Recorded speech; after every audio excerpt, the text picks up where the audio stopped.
dolphins and they're ready to fight. Rising up to the challenge of other dolphins. So I spaced on the name of Anchorage. It's called Punta Blanca, G671 and so it's the Cayo Costa State Park. We were hoping to get in here, these anchorages, but there were quite a few boats, especially a lot of boats here there to play on the beach and fishing, and we could see over the mangroves here a lot of masts of boats, so we thought, it looks like it's pretty crowded, especially it's the weekend, so we ended up anchoring right there. Okay. And this is officially off the ICW on the west coast of Florida, right? Yeah. Right. Yeah, we're just a couple of miles from the Charlotte Harbor Inlet, so that heads out to the Gulf of Mexico. Yeah.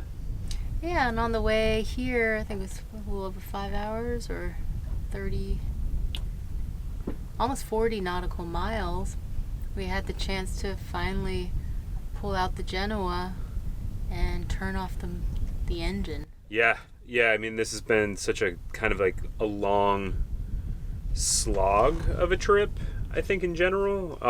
Heading south on the ICW, you're kind of in headwinds, and so today we really had the opportunity to find winds on the beam or after the beam, and at one point just forward of the beam as well, so we're close reaching, beam reaching, and broad reaching. And it was just really nice to sail. We have a sailboat, and I feel like we've been motorboating. I think you're pretty giddy. I'm still pretty giddy.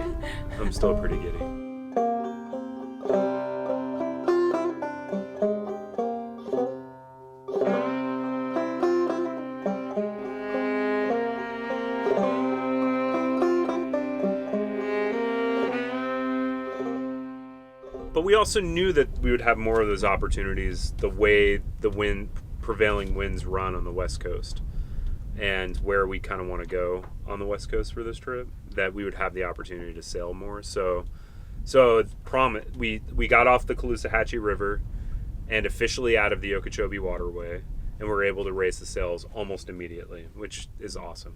So absolutely, yeah. And our plans, I think we're getting more and more used to with plans kind of shifting or being flexible. So we picked this other anchorage just outside of the Cayo Costa State Park, and it's really lovely. There's only one other sailboat here, and us. We might peek over in there though, right, tomorrow? Yeah, well, I think tomorrow we'll probably go to shore and enjoy the park.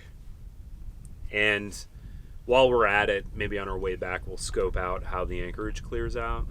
It actually looks like from here, I'm seeing less masts, so maybe some people left today. But the idea is that we'd like to get in there. There's some weather coming early in the week, actually starting tomorrow night. The front starts moving through. But we won't really see any winds that would put this anchorage in the weather until probably closer to Wednesday, when the winds will shift kind of more north from the north. And that's where we have zero protection from that here, which we would if we can get inside the harbor there. And I'm pretty sure we'll get in. I feel pretty confident about that. And yeah, it's apparently a little bit tricky to get in there because it's shoaly, and they're pretty thankfully detailed guidance by a couple cruisers, right? So yeah, and it's nice when the Navionics comments match what's in the waterway guide almost to a T. So that it kind of gives a little bit of confidence on that, because the approach is counterintuitive. You would think that the middle of the channel entering would give you the best water, but it really shoals to about a foot, and a little bit more than a boat length off of the shore is where you get the deepest water, which is how deep? I want to say it was 8 to 9 feet at high tide. Yeah. So we're gonna enjoy our first night here at Anchor and show you the rest of this area. Yeah, when we can get to shore. Yeah. So we're on a recon mission to do what today? To see if there's room for us to anchor on the inside. What's very promising is that several sailboats and trawlers have already left this morning. I counted 5, and then I got into prepping the dinghy mode and stopped kind of looking. So, but there's another one leaving right now. So I'm feeling pretty good that we're going to be able to find a spot on the inside, which will be good. It will be protected from weather that's coming, and then it'll give us closer access to the dinghy dock in Kayak. Yeah, and apparently it's a really awesome place, so we're excited to check it out. We just want to check out the depths and that we have enough area for anchoring. But also this is our first time using the electric with our turtle. We call it Turtle, our nesting dinghy, so that's the first. Yeah, we'll show you how it goes. Yeah. Bye, Hope. Bye, Bowie. We'll be back. So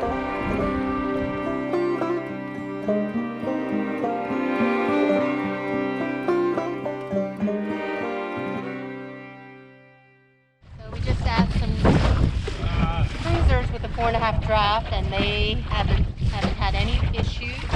And they said mostly what, 6 and above? 6 and above, yeah.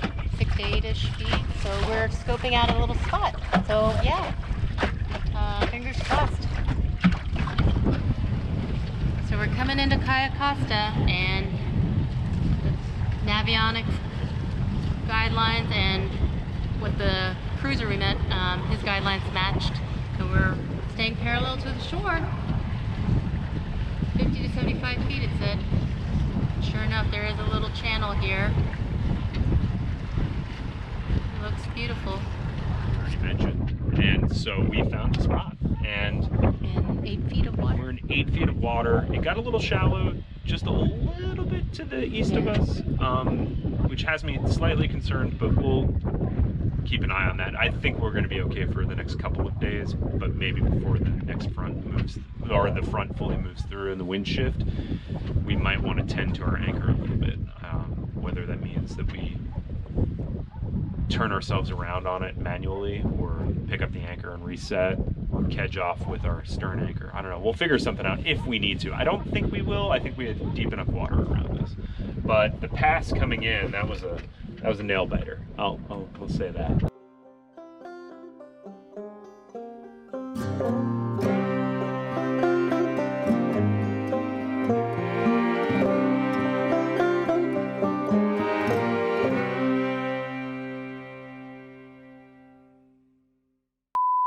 So we're not 100% certain, but we believe, based on some Googling, the Googles, that all these fish that we're seeing down here is Atlantic thread herring. So not red herring, but thread herring. It's pretty cool. There's tons of them. We were trying to get the camera out early enough. They were coming up to the surface as a whole big group, and the water all around the boat going out 50, 60 feet was just boiling with all these fish. Pretty amazing.